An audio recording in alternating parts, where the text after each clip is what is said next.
كنت في مصر، كنت الواحد كان يعني يتمنى ان يروح ايطاليا، بس بعد ما جينا ليبيا والدنيا ديت واتغربنا، يعني كل واحد عارف غربته ازاي، وفي ناس يعني في ناس مش لاقيه، يعني الكل مفكر ان ايطاليا ديت حاجه تانية، ايطاليا ديت حاجه تانية، بس هي يعني شفتها على التليفون، يعني شفتها على التليفون مش زي ما تشوفها على الطبيعه،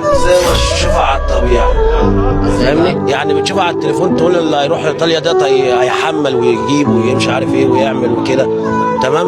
اما انا اللي يجي ايطاليا صحيح يعرف ان ايطاليا يعني مش عادي زي اي بلد،